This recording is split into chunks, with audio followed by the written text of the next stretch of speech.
Welcome back to the Get Back Coach presented by Apollo Media. Today we have Ryan Money McNamara from the College Experience and also West Virginia fan. Ryan, really quick, because you're a recurring guest now, but for the people who do not know, where can they find you and how do you feel about West Virginia coming into the season? Well, I appreciate you guys having me back. Yes, this is 3 straight years. I think this is year 3. So got a new pop in my step this year. You know, we had a little change in Morgantown. You can find me at Moneyline_Mac on Twitter, and then the College Experience if you want to get rowdy in the chat or just get rowdy and tell me how bad I suck and how bad my predictions are. All hate is welcome. Or if you're just a Pitt fan, I promise I won't be too mean, I guess. So I'm excited, man. Rich Rod was the coach of the Mountaineers when I was growing up. I think everybody remembers how electric that team was in the video game. Like with the renaissance of EA Sports coming back, and everybody has a story where, oh man, I remember Pat White, Steve Sladen, Noel Devine. That was my team growing up, and it was a big reason why I went to school there. Then ended up coaching there on the basketball side. Thanks for Hugs. It's just kind of full circle, and sometimes you got to go back to go forward. So we're glad to bring back one of our own, and fired up for Rich Rod to return. So when they initially hired him, were you immediately like right on board with that hire, or did you kind of like, okay, sometimes this doesn't work out, but from what I'm seeing, I'm now on board type of thing, or did it take you a little bit? Oh, I was in before it happened. I actually on our show was kind of the first one that I heard publicly say we really should consider Rich Rod, because then everybody initially is like, oh, you can't bring back Rich Rod. He left for Michigan after the Pitt game, blah, blah, blah. And you started laying out the reasons why. Yes, he did have a lot of success at West Virginia. He is from West Virginia. He gets the job, and he knows he knows the blue and gold. But he also was damn good at Jack State. I mean, they transitioned from the FCS to the FBS, won 9 games back-to-back years, and really ran away with that league last year. In a league that's got Liberty and Western Kentucky that have way bigger budgets than Jack State. So I really wanted that brand of football back, that hard edge toughness. And I said, I think we should really consider it. And it kind of it started gaining momentum. And I'm like, man, is this really going to happen? And then finally it did. Once McAfee got involved, I knew there was a good shot. Once he started talking about it on ESPN, and I mean, what other good, how much better can it be for your brand when you get the 12-2 show on ESPN for your press conference? So no brainer. Yeah. And, I think there's a lot of things that go into when a coach leaves and then ends up coming back, right?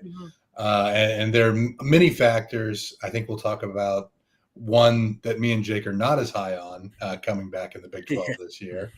But I think with Rich Rod, one of the things you look at is, has the guy stayed true to who he is but evolved, right? And one of the things that I think that Rich Rod proved to Jacksonville State is, yes, like he still got that hard edge, like they want to run the ball, but he's adapted to the modern game in a lot of ways. And that's one of the reasons that I think I'm pretty excited for West Virginia with this hire as well, with Rich Rod coming back.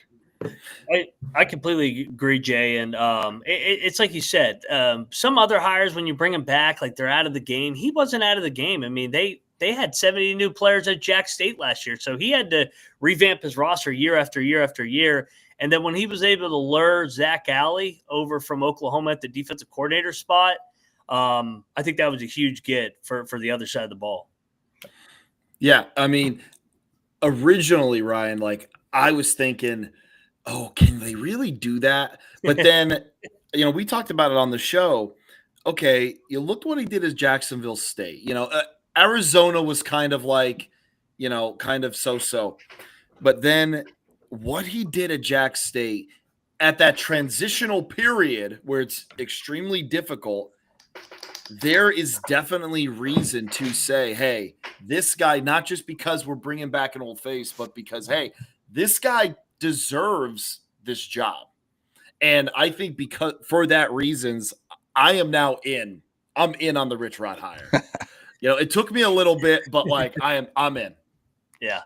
It's he keeps saying, and he says, they didn't bring me back because I won a bunch of big bowl games in 2005 and 2006. Mm-hmm. Brought me back because I think me and my staff can get this thing turned around. And he's been entertaining at camp so far.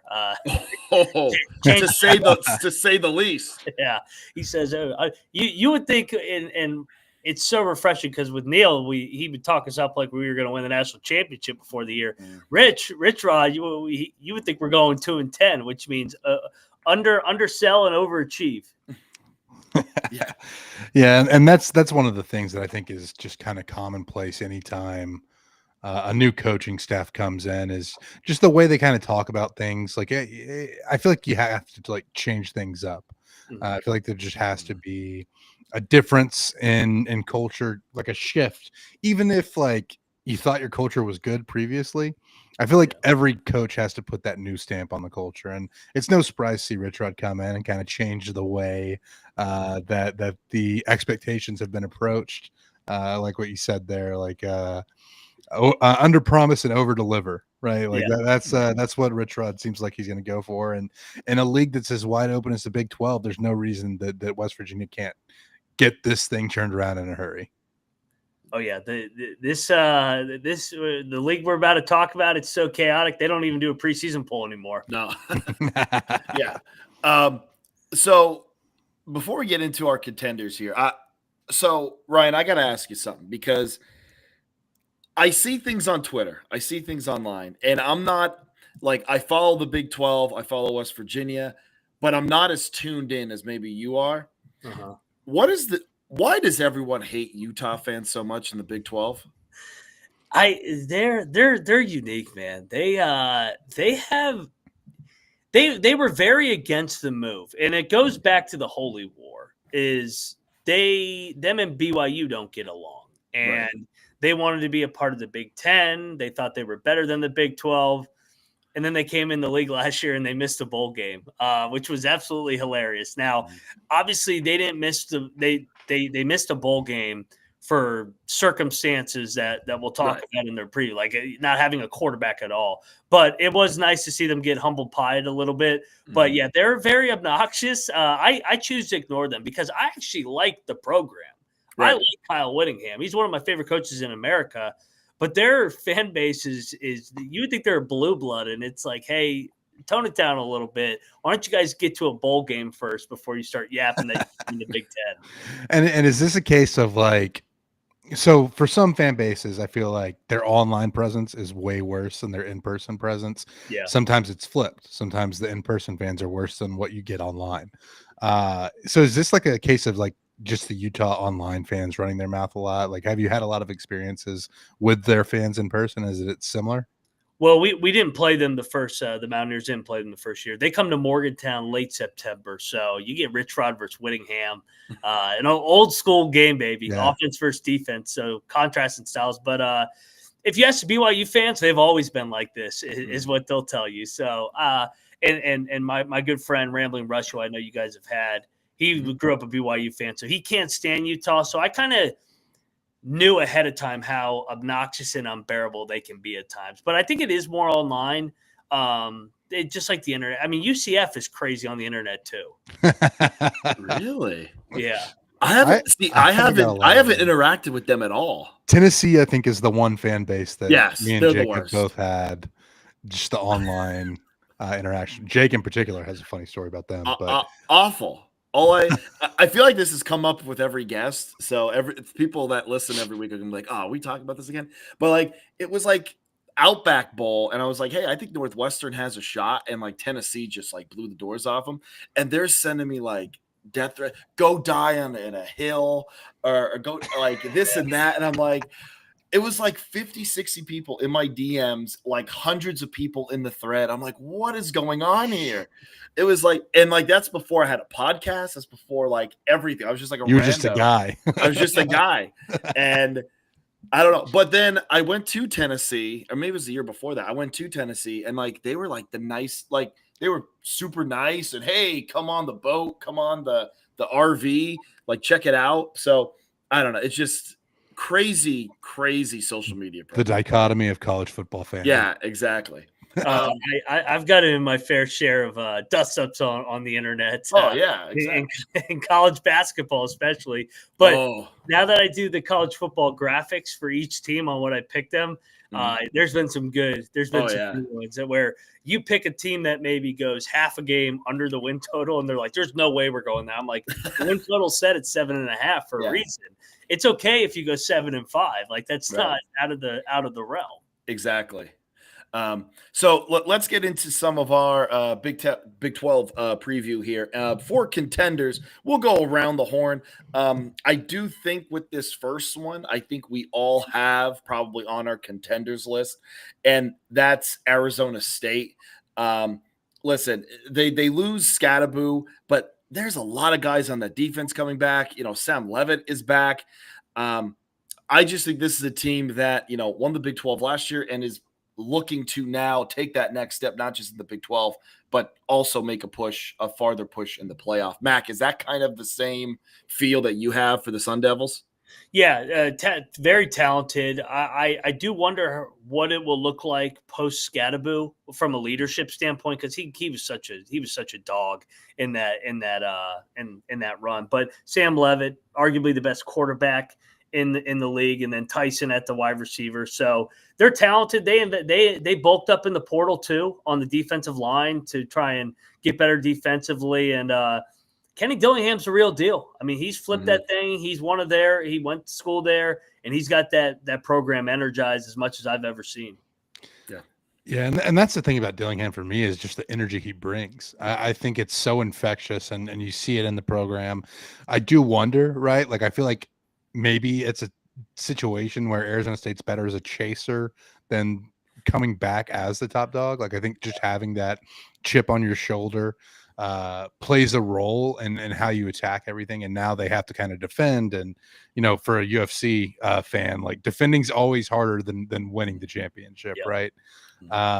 So it'll be, I think they're a contender. I think Levitt is, again, one of the best quarterbacks in the league, but definitely interesting to see how they react when the target's on their back. Yeah, and, you know, with Dillingham, another thing I noticed, you know, Mac, you were talking about Rich Rod, you know, kind of telling it like it is. I think after the first practice, Dillingham told the media, hey, listen, we had a good practice for a 6-6 team, or like something along those lines. You know, like we did everything we needed to do, but like we didn't go the extra mile. We didn't take that extra rep or whatever, you know, and I think that's huge to make sure your program doesn't get complacent, especially being the underdog like that. Yeah, I mean, and especially in this league, the margins are so small. All these one-score games. I think they won 5 or 6 one-score games last year. We saw Oklahoma State go from the hunter the year before, where they went to the Big 12 title. Then they were the hunted. They went 0-9. So.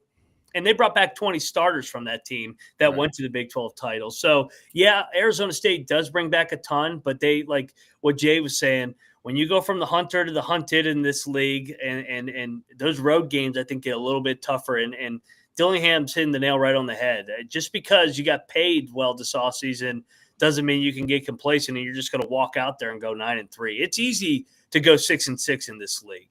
Yeah. So, Mac, how about, do you have another possible contender for the Big 12? Yeah. So I'll go to the team that seems to be the most consistent in this league. And that's in the Little Apple. Chris Kleiman at Kansas State, I think, is a really good coach. Last year was a disappointing year, and you look up and they go 8-4. I mean, that kind of it feels like is the floor with this program. So if you're 8-4, you're always going to be in the hunt. Avery Johnson, I think, got a little bit too much hype last year going into the year. He was very raw, but he's still very talented. They bring back a ton of starters. They bought a bunch of guys in the portal. They're investing. I think Kansas State could get back to Dallas where they won it in 22, I believe, where they beat TCU. So, yeah, I like K-State here as a contender. Yeah, and what you said, Mac, with the Kansas State just being consistently good. I think what Clement has done there, because it's not an easy place to win, right? Like, if you look outside of Bill Snyder, there's not much history. They were awful Yeah. before Bill Snyder. And now it's kind of sticking with that program, though, where Kansas State is one of those schools that just has an identity, right? Like, it's a hard-nosed place. You're going to have guys making plays that, maybe weren't fits at other places and are able to. And I think Kansas State's only stepped up their game since Kleiman's got on board. So you look at this program, and I think they're somebody, especially, again, we're going to sound like a broken record with this. When a league is as competitive and the margins are as thin, for Kansas State to be as consistent as they are, it's super impressive. And I think they're just always going to be a program that is hanging around in this league in contention for the Big 12 title. Yeah. Jay, you have a contender? Yeah, I got another one here. I feel like you could really just go down the whole list of the league and put a contender in there, if I'm being honest. But I really think this is going to be a bounce back year for Utah. Yeah. I think you look at what happened with the Utes last year. I think they're a program that we expected to come in and compete. And, I also don't think they were too far off, right? Like, you lose a lot of games with their quarterback situation, but if Rising's healthy all year, who's to say that, like, this doesn't work out for Utah in their first year? And the other piece of it is, frankly, I'm just a big fan of the kid they have coming in to play quarterback this year, Devin DePierre, and what he did at New Mexico, I thought was just super impressive. And then part of that was Bronco Mendenhall being the head coach at New Mexico last year and kind of charging up that offense. But to be a player to watch at a place like New Mexico that maybe hasn't had a player to watch since, like, Urlacher, I think it's a pretty impressive performance, and I'm excited to see what he does at Utah, and that's why Utah is one of my contenders. Yeah. I would add to that, Jay, too, that not only is DePierre coming over, their offensive coordinator is coming with them. So it's year 2 in the system of what he was with Mendenhall because of his Utah ties, and now it's ironic because Mendenhall goes to Utah State, so then they go to Utah. But their offensive line and their defensive line are as good as ever. I mean, Whittingham said at the media days, this is his best offensive line yet in all his years. So I'll take his word for it, and they're going to be good defensively. So I'm with you. Utah's a contender. Yeah. The other piece of it, too, is I didn't really touch on this, but obviously some of the road games are going to be tough, but you also get Arizona State, Kansas State at home, which I think are going to be 2 of the big contenders. That West Virginia game I think is going to be tough, going to Morgantown.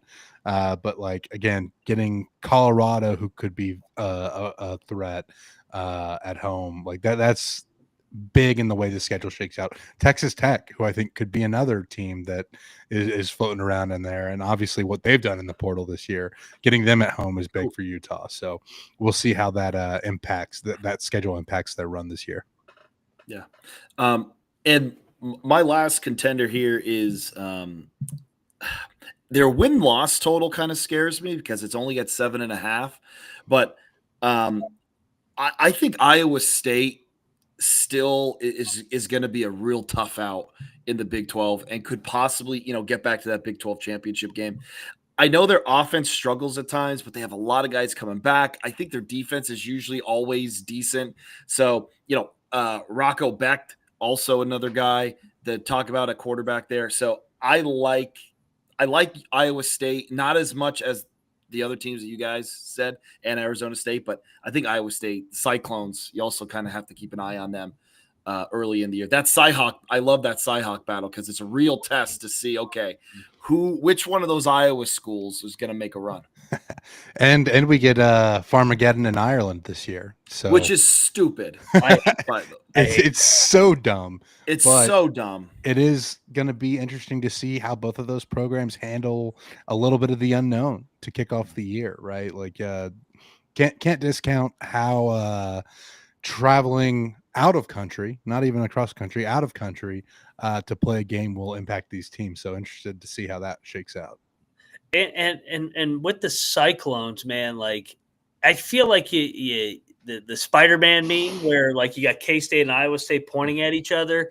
They have an identity. Iowa State under Matt Campbell. They're going to be a hard nose, good discipline defensively. They had one bad year where they lost all those one-score games, and you found out that guys were betting on the games, and that's why they had their one bad year. So then they blessing in disguise. Rocco Beck comes in year number 3 at Iowa State. I mean, he's as good, experienced quarterback in this league as anybody, and he's played in big games. And they got a chip on their shoulder with the way that they kind of were run off the field in that Big 12 title game last year against Arizona State. So yeah, I mean, Iowa State, you can't go wrong as just penciling them in as an 8-9 win team. Yeah.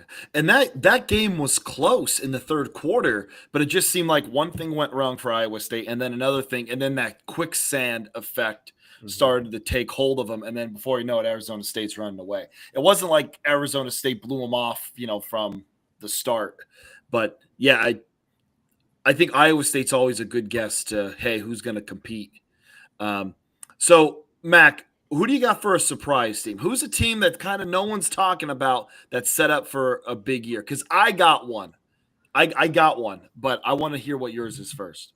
West Virginia. Just kidding. I want to pick West Virginia, but that would come across as a homer. I'll go year 2 in H-Town. I like Willie Fritz, man. Oh, okay, yeah. Defensively, they were really good last year. Offensively, a little bit limited. Jay, Connor Wegman. He's the starting QB down there, so you got some experience.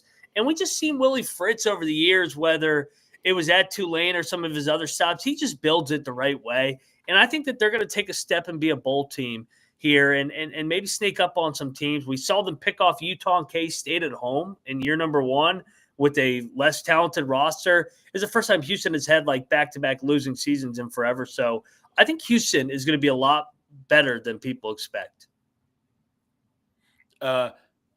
Jay, you have your ear close to the ground there.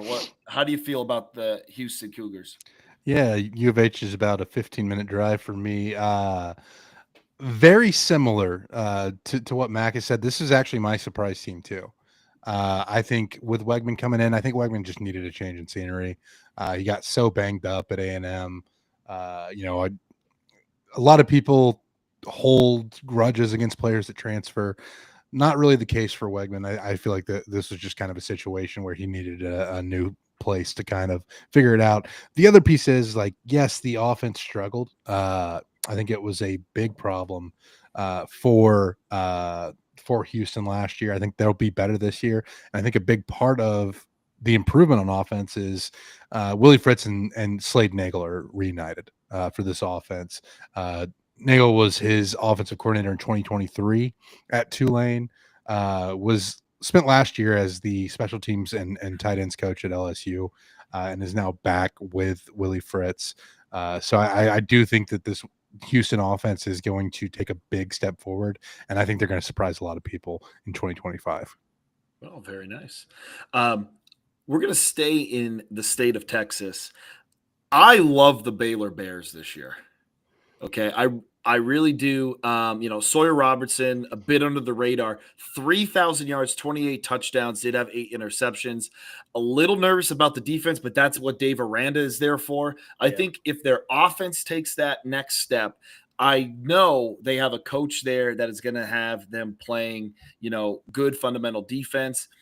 I really like the Baylor Bears. I'm not saying they're going to compete for the Big 12 championship.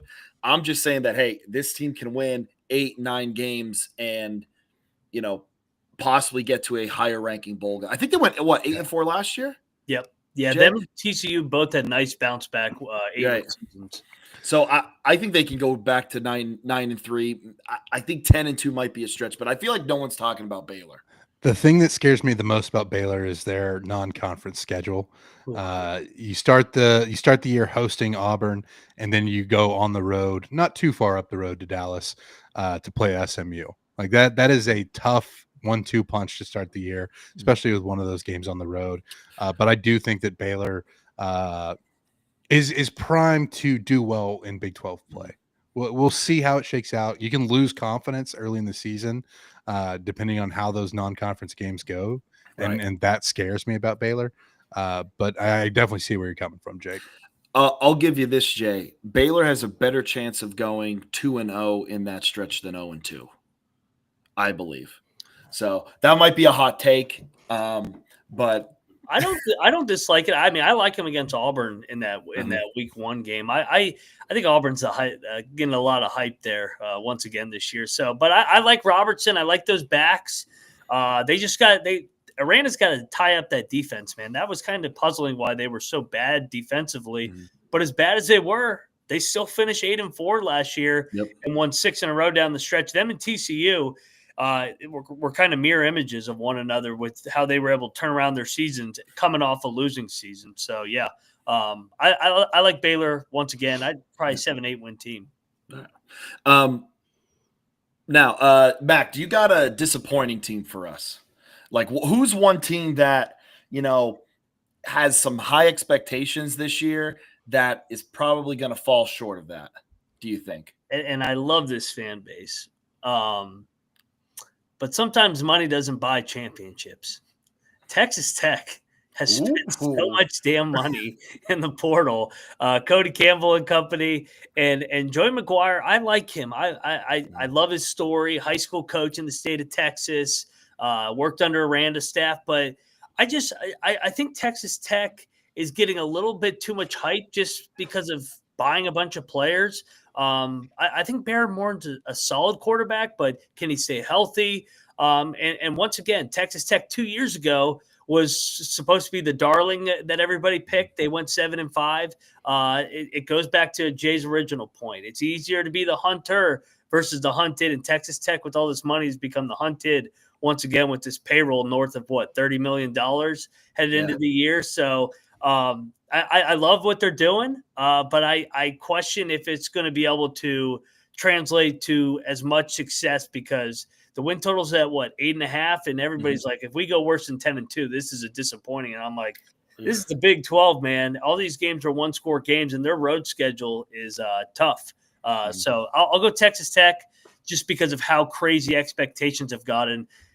It kind of reminds me of A&M a little bit. In the Jimbo era when they were spending all that money. So yeah, you bring in the number 1 rated recruiting class and then do nothing with it. Yep. Not ideal. And I will say that again, Texas Tech spending as much as they are, that raises the expectations, right? So you have, in my opinion, more room to have a disappointing year, right? Because your expectations are higher. If you finish lower, I mean, it's just what it is. Yeah. Yeah. Jay, do you got a disappointing team? I do. And I kind of hinted at it when we started the show, talking about coaches coming back to places they've already been and not always being a good story. This is UCF. I think the expectations in UCF for Scott Frost coming back are so high. And they shouldn't be because, yes, he caught lightning in a bottle that 1 year at UCF. They had a fantastic run, undefeated season. That's not likely to happen again in a Scott Frost coach team. I think part of the reason I'm so low on UCF, and I think they're going to do poorly this year, is some of the comments that he's made in the offseason about his experience at Nebraska. I think that he probably could have handled that better. And, we talk about coaches, right? One of the coaches' favorite things to say is you have to be coachable to be successful. That goes for coaches and taking criticism and being able to adapt to. And I just, from what I've seen out of Scott Frost so far, this is not somebody who's going to adapt to the changing landscape of college football. He's not somebody who's going to address his shortcomings at Nebraska and be better. And for that reason, I think UCF's going to have a disappointing year. Oof. I didn't even put them in my disappointing because I just felt like they're kind of low at this point. But, Jay, you make a good point. A lot of people, like the UCF conglomerate, I guess I should say, is kind of like, oh, hey, Scott Frost is back. We're going to be better. That doesn't always mean the same thing, you know. It's a new league. Exactly. And, you know, we talked about it earlier. Rich Rod returning to West Virginia, I think, is a lot different than Scott Frost returning to UCF, because at least Rich Rod did something afterwards. He came back into coaching, Jacksonville State, you know, that transitional year, showed that he can do it in this day and age of the sport. And I don't know, Scott Frost, that Nebraska tenure was so bad. And it's not like he's everything else. It's not like he's been gone for long from the sport, right? But it's still just like, it felt like everything that could have gone wrong went wrong at Nebraska, and maybe it is a case of coming home being too much pressure. But Mac, do you have any thoughts on this UCF squad? So if you're going glass half full on UCF, they did get a great schedule. That would be the glass half full, where they miss a bunch of teams with how it drew. I mean, they miss Utah, they miss Iowa State, they miss they do play Kansas State, but they also miss I believe it was Arizona State as well. So they miss like 3 or 4 of the top tier teams. But it also, they're coming off the Malzahn era. And Malzahn's a little bit gimmicky, so you got to get your guys in. And to your point, Scott Frost sat out the last couple of years. He wasn't even coaching in this NIL and portal era, and it's the Big 12. This isn't the same league. And I guess you could say the same for Rich Rod, but Rich Rod coached against half of these guys out in the Pac-12 when he was at Arizona. Right. No, that's true. Yeah. And again, it wasn't like his Arizona tenure was a disaster either. Like, it was like kind of lukewarm, you know. But yeah, I'm 100% out on Scott Frost at UCF. Not saying Gus Malzahn should have stayed or anything, or they should have kept him, but kind of out there. My disappointing team, I hate this because I like this fan base. The problem is you lose your quarterback. I don't think you have a whole lot returning. I think BYU, I'm not saying BYU is going to be bad. I just think BYU is going to be taking a step back this year with a fan base that is expecting to be ranked. I think they're going to take a step back, maybe go 7-5 and, you know, take their lumps this year. But I think it sets up for a solid year next year type of thing. Get some guys some experience. I don't know, Mac, what's your feelings on BYU? So I completely agree. I actually think I picked them to go 6-6. It's just so much unknown at the quarterback position. They may go with the freshman Bachmeier. So this is where I called the Big 12 a zigzag league. It's a boomerang league where we see teams jump up and win 10, 11 games, win a bunch of those one-score games like BYU had the magic. Then the next year they kind of get on the wrong side of these one-score games. So I think BYU, challenging schedule. They're also going into the hunted role, coming off 11 wins. So losing your quarterback as late as they did is never a good thing. I don't think they're a bad team, but I'm with you. I think they're more 6-6, 7-5, back to the pack a little bit in the middle. Yeah. All right. Let's talk about some conference championships here. Arizona State, I believe Arizona State's going to go back to back with a rematch with Iowa State in the Big 12 championship.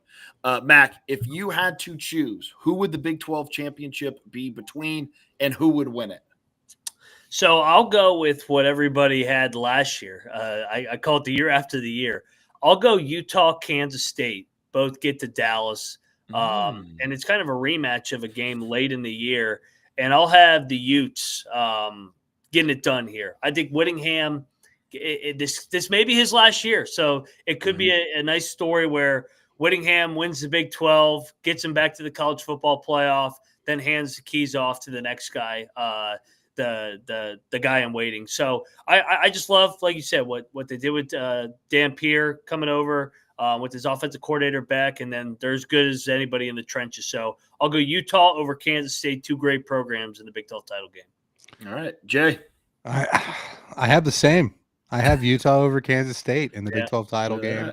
Again, this is what I predicted last year, but I think it comes to fruition this year.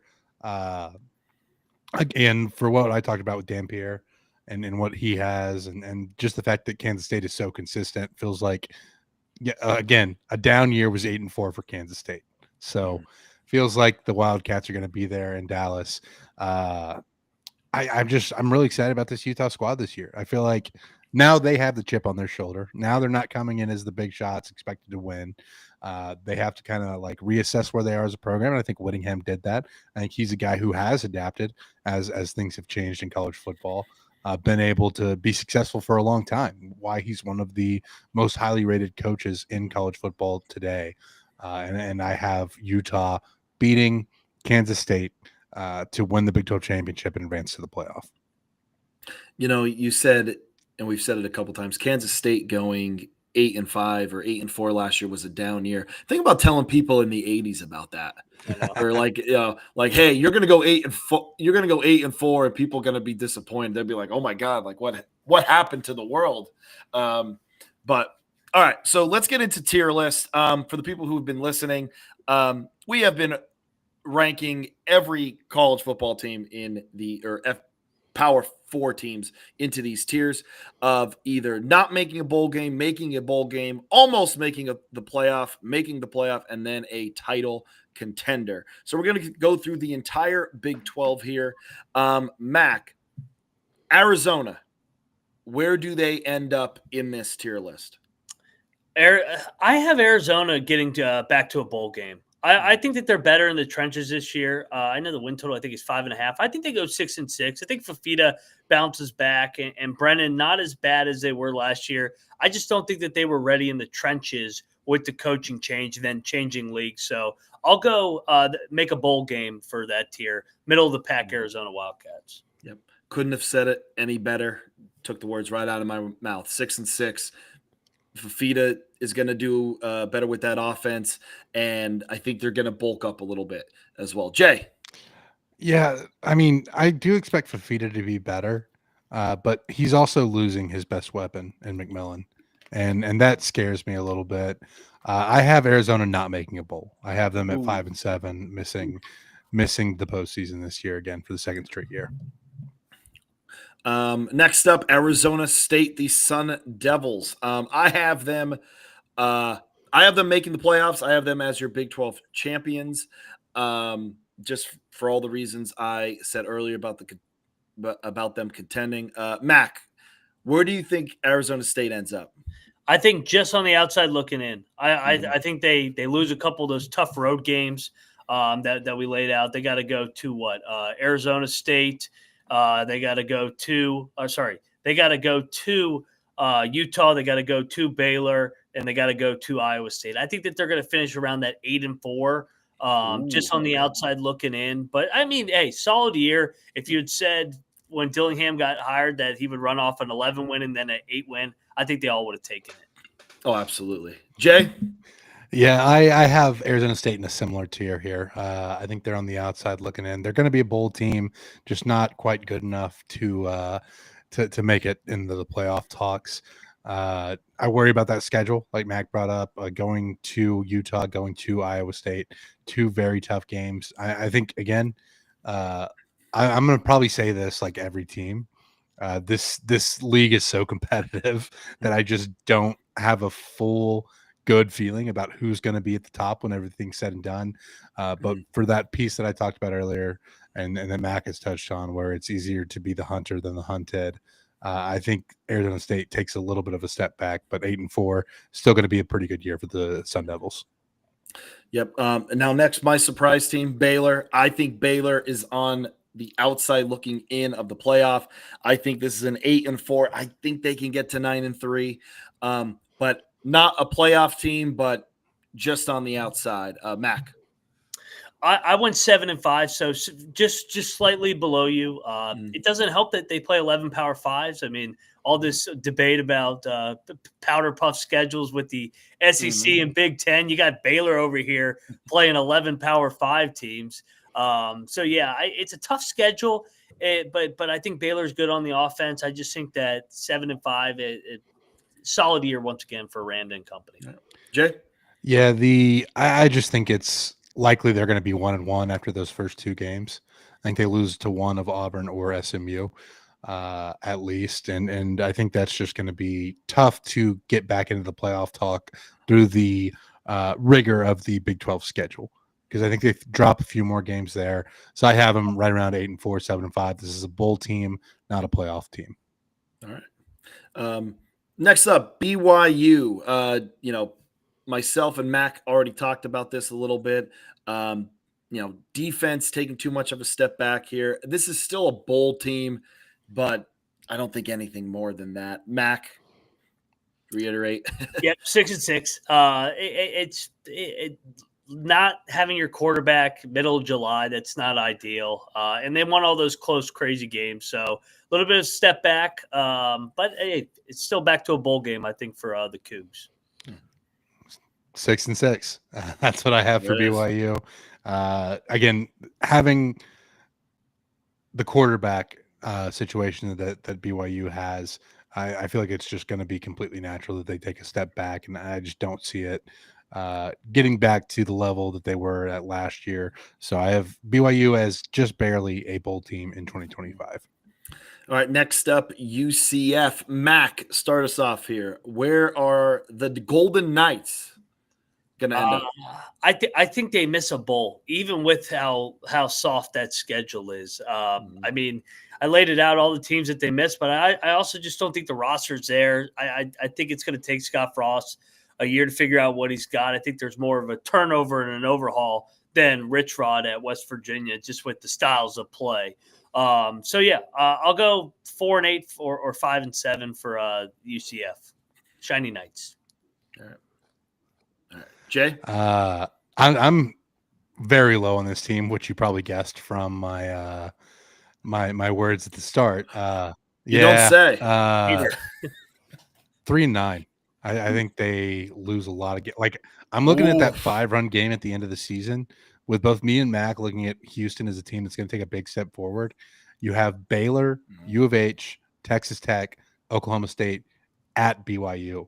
And I'm looking at a team from Florida going to Provo in late November, and that's not going to be a fun experience for them. Not great. So I have them probably – I would not be surprised to see them lose 5 straight at the end of the year, just looking at the way that schedule lines up. Wow. So we'll see how it shakes out, but I have UCF missing a bowl and missing a bowl handily. I have 4-8 as well. I think 5-7 at best. I think this team takes their lumps, and then who knows what happens the following year. UCF will not fire Scott Frost after year one, though.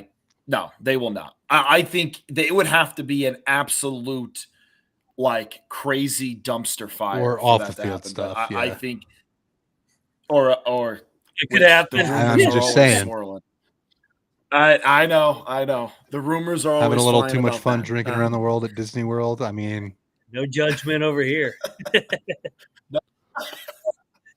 Oh man. Next up, Cincinnati, the Bearcats. I'll lead us off with this one. Listen, Sorsby returns. I think that's huge. I just don't see it up front in the trenches with this team.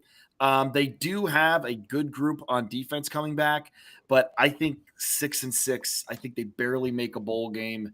And I think the seat is getting a little bit warm for Satterfield in Cincinnati. Mac. Yeah, I mean, this has been a disappointing era with Satterfield. I got 6-6 as well.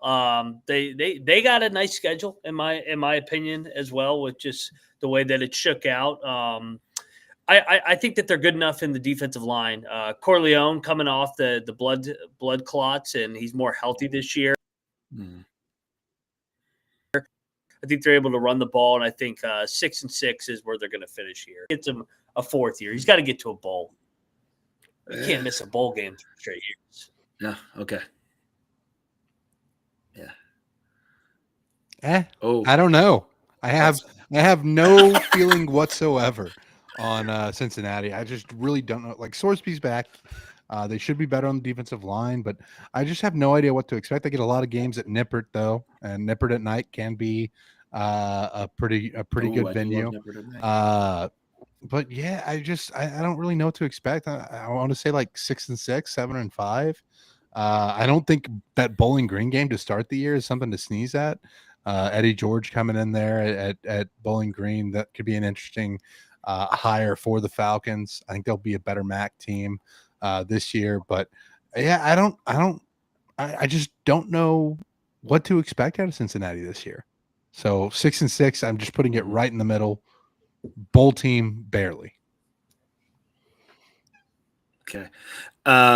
Jay, do you want to kick us off with this next one? Colorado. Yeah, this is an interesting one. I feel like they definitely take a step back. They just lose way too much production. There's still some very good talent at the skill positions, but on the flip side, I think in the trenches they're going to struggle this year. So I think Colorado takes a step back. I'm looking at like a 6-6 team here as well. I think they're going to make a bowl game, but too much production replaced to be anything more than that. I have them Matt? missing a bowl. I think they're going to go 5-7. This schedule is brutal with the road spots that they drew: Utah, West Virginia, Kansas State, Houston, TCU. So I mean, with the way that we forecasted the league, and I also don't know how healthy Dion is. I mean, I know that he overcame it, but still, he hasn't been around as much. They don't know what they're going to do with the quarterback yet. They're trying to transition into more of a run style team, but and they got to replace a guy that was a freak and a two-way Heisman Trophy winner, and Shador, who was a solid quarterback. I just think they too many moving pieces. Last year was magical. I think they missed a bowl, 5-7. Yeah, I had him at 5-7 as well. Listen, I like Caden Salter, and for how much I criticize Shadir, I don't think Salter's as good as Shadir is. And they just have too much to replace. They got beat up front the way it was. So I don't know. I think they miss a bowl. And I think we're going to see early because they got Georgia Tech early. So I think we're going to find out, like, listen, everyone's kind of on the Georgia Tech. This is a good, tough team train. And we're going to see what they're made of. Well, and the other piece of that is I don't think you could have picked a worse opponent for a team that's struggling in the trenches. Yeah. Right. Like you know what Georgia Tech's going to try to do. They're going to come out there and try to run the ball, be extremely physical, and that is going to be a tough matchup, in my opinion, for Colorado to kick the year off. Yeah. Here's another team we talked about earlier, Houston. Listen, you guys talked about them being your surprise team. I think they're the big mystery team. Where I don't know what's going to happen with them, but I have them as six. I had them at 6-6, but listen, you two guys are kind of praising them, so now I'm kind of leaning to 7-5 a little bit. You might have pulled me, but anything else, Mac, to talk about? Yeah, I just think that they're going to be more explosive offensively, and I trust Willie Fritz. He's one of my favorite coaches in the country. So I got 7-5. I think it's a solid year number 2 after they finished that first year strong with those 2 big home wins. So I like Houston to take a step this year and be a solid bowl team. Yeah, 7-5, 8-4. I think they're going to be a solid bowl team. I do think there's an element of mystery about what to expect from them, but it felt like a team that got much better as the season went on in Houston. And I think they're going to build off that with Willie Fritz getting his guy Slade Nagel back. Basically everything we touched on with this being one of my surprise teams leads me to believe that this will be a bowl team in 2025. Okay. Next up, Iowa State. Listen, I really like Iowa State. I think they just missed the playoff. I think this is a 9 if they get back to the Big 12 championship, probably with some help with some tiebreakers. But I like the Cyclones. Matt Campbell, very consistent. Mac. I think they take a little bit of a step back. I got them 7-5. I think it's a solid year for the Cyclones, but I mean, having to go out to Ireland and play K-State with that loaded team to start, and then you got Iowa. And I just think that they lost a lot at the skill position with those receivers. So love Rocco Beck, love the defense, love the culture. I'll go 7-5.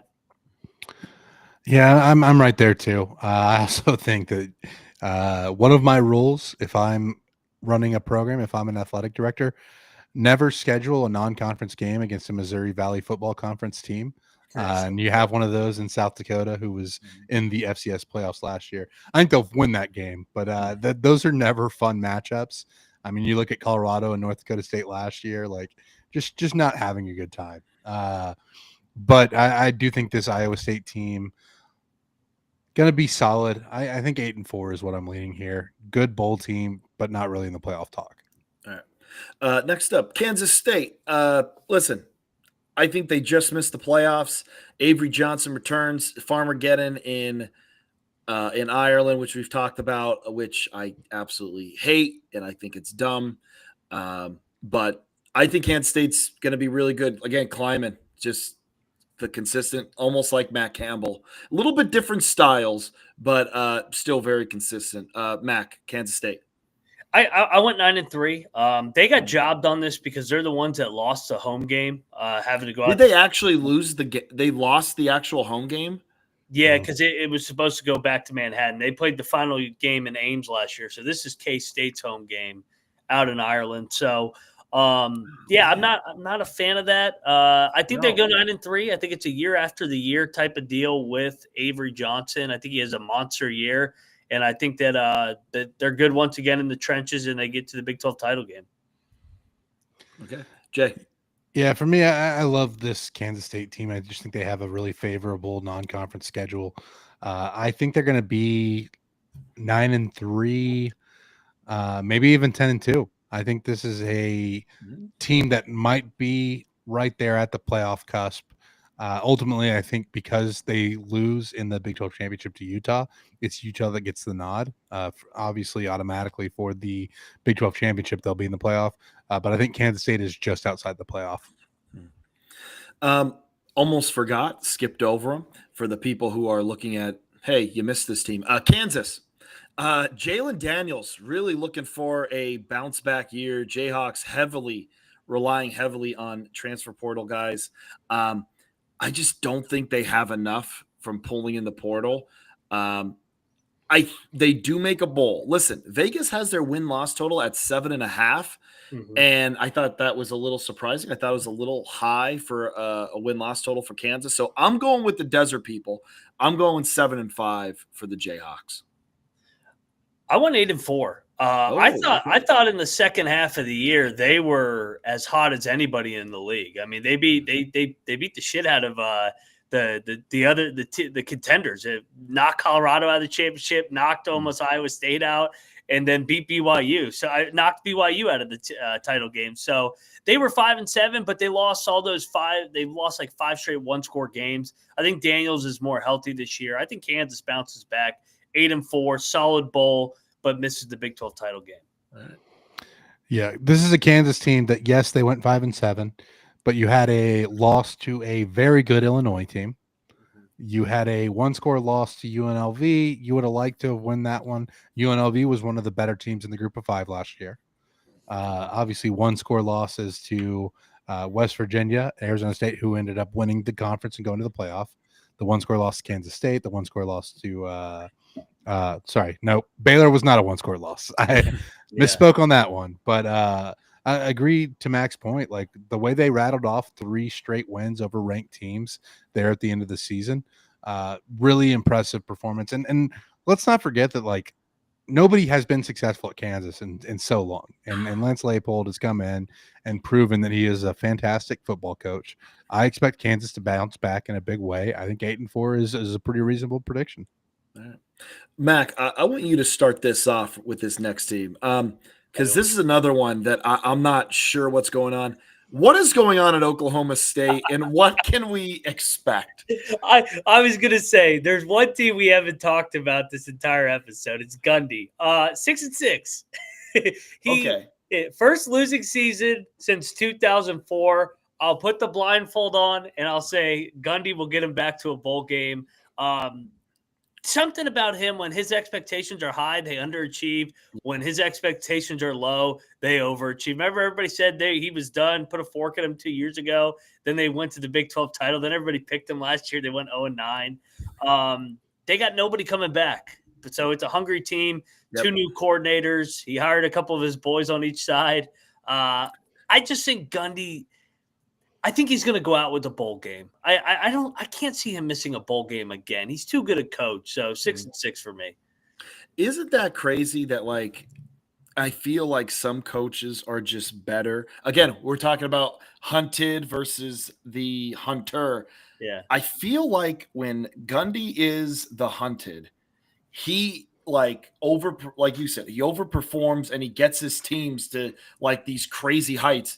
And then when he, is I guess I messed up the analogy, but more so with his job. Like every time he's on the hot seat and they're like, this team isn't going to be good this year, they overperform. But then every time there's those expectations, like when they're towards the top, they underperform.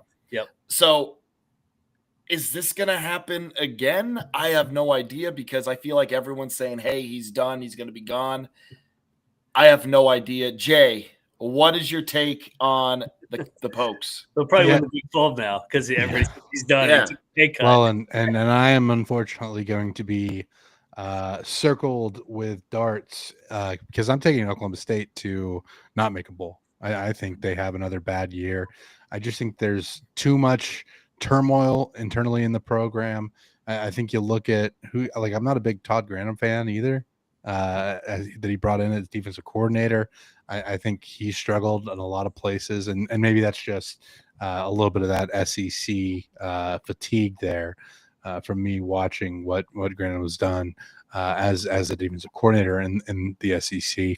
But I just don't think this is going to go well for Oklahoma State this year. They obviously have a very tough test early in the season with Oregon. I think that's pretty much a automatic loss chalked up on that road game. And then I also look at the way Oklahoma State closed out the season. We talked about the one-score losses for Kansas. A lot of Oklahoma State's losses weren't close. I feel like they weren't playing good football last year, which was weird to see from a Gundy team because even when they're not super talented, I feel like they were normally at least competitive, right? Like you knew that team was going to hang around in games. It felt like this Oklahoma State squad last year just wasn't hanging around at all. And I think this is a sign of another bad year coming for Oklahoma State. We've seen him bounce back before. I don't think it happens this year. I have Oklahoma State missing a bowl. And that's a point, Jay, that I have in my notes that I didn't say. That seemed like they quit on Gundy towards the end of the year. And that's what worries me about this team is the same voice in the locker room going stale. And you know what? And for that reason, Jay, I'm with you. I'm out. So I'm going no bowl game for the Pokes. We're gonna go down to Texas now for TCU, the Horned Frogs. I think this is a bowl team. I do. 8-4. I think it's very similar season to last year. I like Sonny Dykes. Good coach, solid team. TCU 8-4. Mac, what do you think of the Horned Frogs? I think I have them 7-5. The schedule is hard. Another one that's going to play 11 Power Fives. I mean, at Chapel Bill on to Monday Night Football to start the year, and then they get the Iron Skillet game. So that one's going to be in Fort Worth. But I love Hoover. I think Hoover is a top 3 quarterback in this league. And they're explosive offensively. They got to be a little bit better defensively, but I think 7-5 and a solid bowl team once again in Fort Worth. Yeah, I have TCU 8-4. Hoover is a fellow Rockwall Heath High School alum, so I have to support the guy up there in Fort Worth. Interesting note about that Iron Skillet game. It's the last one for a while. That rivalry game's going away for a little bit. Kind of sad to see. It's a really fun DFW rivalry that I've been to a couple times. It's a fun matchup always between these two teams. I feel like it's one of those crazy ones that maybe doesn't get talked about enough, but it seems like it's always chaotic. But yeah, it's a tough schedule for TCU. 8-4 is what I have them at. I wouldn't be surprised to see him make a run late in the season, though. Yep. Mac, lead us off with this next one. Texas Tech. Yeah, so I kind of showed my hand earlier. I got them 8-4. I think they're really talented, but the road games are hard, and I think the margins are not what the Texas Tech fans realize that they are in this league. So expectations high. Yes, you bought a bunch of guys, but like A&M in all those years, finished around 7-5, 8-4. McGuire has not won more than 8 games yet. So I need to see it. And I still think the quarterback is a little bit of a question mark. So give me a 8-4 for Texas Tech. Solidly in a bowl, but missing the Big 12 title game. Yep. Jay?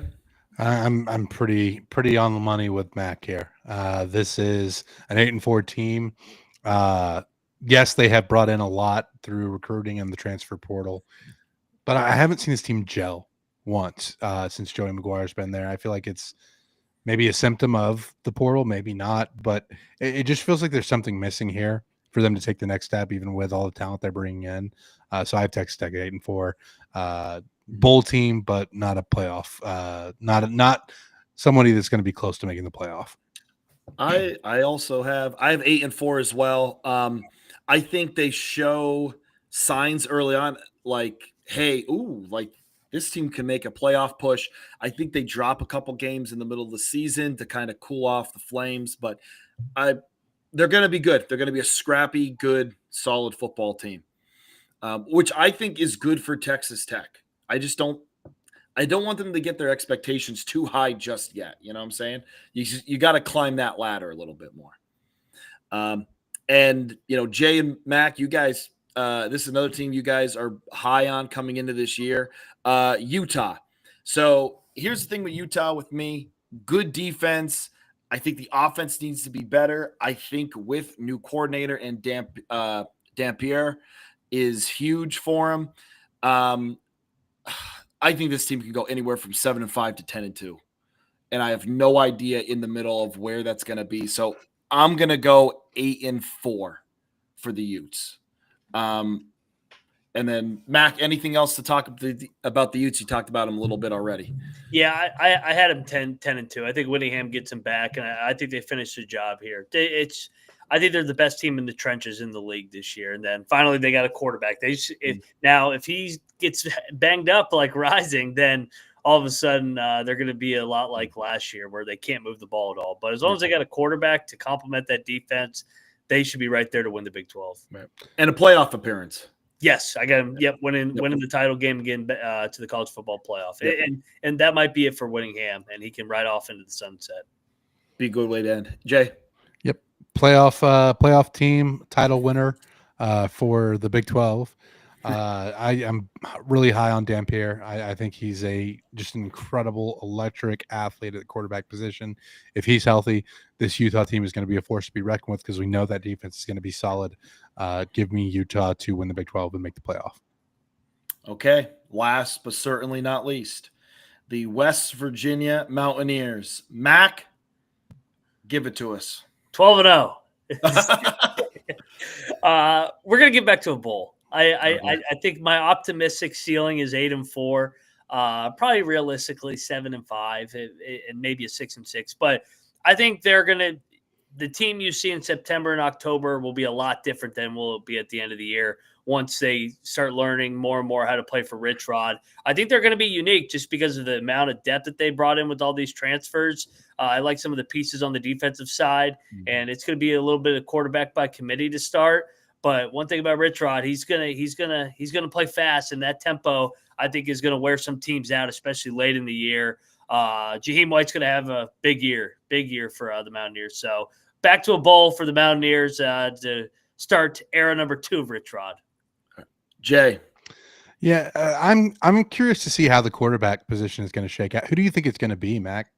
I think he's going to play multiple, just like he did at Jack State. I think he's going to play Nico. I think he's going to play Henderson. I think he's going to play Brown. I think it's truly going to be a competition, and then probably that Pitt game, we'll know who it's going to be. Like Huff emerged last year for Jack State.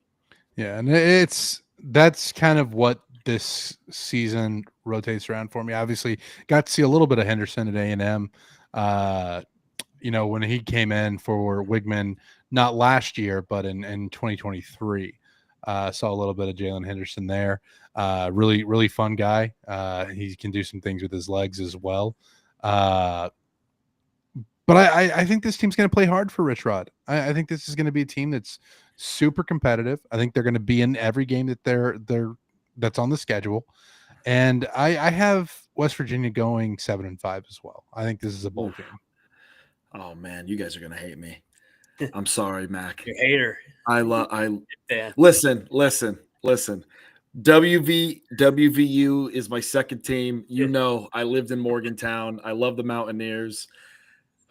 I think they miss a bowl 5-7. I think they go 5-7. But here's the thing, and there are no moral victories. I do agree what you said though, Mac. I think towards the end of the year, this team is going to find themselves, and they're going to give a lot of teams problems. I do say 5-7, and I know it's going to suck missing a bowl, but I think they're going to find themselves towards the end of the year, and I think it's going to set up for a much better year next year. But I have one request. Win September 13th. Yes. You have to even the series. You have to, because listen, I was at Heinz Field. I'm calling it Heinz Field. I ain't call it Acrisure. Okay. I was at Heinz Field last year. Okay. With 2 minutes to go, up 10. Okay. And myself thinking they're going to win this series 3-1. Like they're going to win this series 3-1. And then disaster happened. And then I had to hear the vulgarity from those Pitt fans who are supposed to be higher class, who say they're higher class, but they're not. They're not. They want to throw certain rude remarks to the people wearing the flying WV. But anyway, that's neither here nor there of that classless organization. But we should win that game. In that series. We should be. Yes, we should be. And they talk about that pick six, and like it hit off his head. It was one of those freak plays. I know. Well, because Neil punted the ball on 4th and inches. If he goes for it with the best offensive line in the league, and then you're running the ball 5 yards a carry, he doesn't go for it on 4th and inches to win the game. I know. When you have Jaheim White and CJ Donaldson in your backfield at the time. We won't go for it on 4th and inches. I was like, what? They should be undefeated there. But anyway, just win that to even the series. I'm going to try and get down there. So if I do, I'll let you guys know. So Mac, one last thing before you go. I got one last question for you, okay? Because you cover all college football. You are not just a Big 12 guy. Can you give me a Final Four for the college football playoff? All right, so you're going to like this one. Penn State. I do. I love that. Let's go LSU. Ooh, okay. Let's go. I haven't even thought this. I haven't thought this far yet. Let's go Clemson. I love that pick. Love that pick. Yeah. And then for the fourth one, we got to throw like a dark horse in there. Ooh. Let's go Utah. Oh, yeah. I love it. Yeah, Whittingham wins the playoff game, gets to the Final Four. There we go. Yeah. And then I got in the Natty, I got Penn State beating LSU. Oh, I love that. Listen, I will say this, Ryan. It's weird for me, okay, because there's all this hype. And people say that, oh, well, Penn State's always, overrated. But they're always in that like 7 to 14 range. And then that's where they end up finishing. That's just where they are. They're not at but now it's like, okay, this might be it. And there is usually when this happens with a fan base, it's all excitement. It's all like, oh my God, we're good. Like we have a shot here. It's going to be exciting. Great year. It's like crippling anxiety for all of us because we've been so close for so long. And now it's like, hey, we might finally have a team that's better than Ohio State on paper. We might finally have a team that can do it. And everyone has crippling anxiety in Nittany Nation. So I enjoy you picking them, and God, I hope you're right. Well, hey, I mean, Ohio State had those demons last year, and Michigan had them the year before. So, I mean, Big Ten's going for the three-peat. I love it. It'd be something if it was James Franklin and Brian Kelly and the Natty. One of them would have to win. That would be. All right, right. Let everyone know again where they can find your stuff. By the way, College Experience is fantastic. Get in there, join the chat. The chat's a good time. Yes. But Mac, let everyone know where they can find you. Yep, at Moneyline_Mac for my personal, and then at the College Experience every single night of the college football and basketball season. Basketball gets rowdy as well over there. So yeah, come on over and talk some smack. Let's go. Even Pitt fans, you guys are welcome. I'll just give it right back to you though. Jay, land this plane. Yeah, Mac, first of all, thanks for coming on. We really appreciate you joining Appreciate us. If you're listening, do all the things that help us grow as a podcast. Give us those 5-star ratings, like, subscribe, share with a friend. We appreciate you hopping on here, and we're almost through. We're almost through with the talking days. It's almost time to actually play the games. We can't wait for it. Stay tuned for more content from Apollo and from the Get Back Coach this college football season. We'll catch you next time.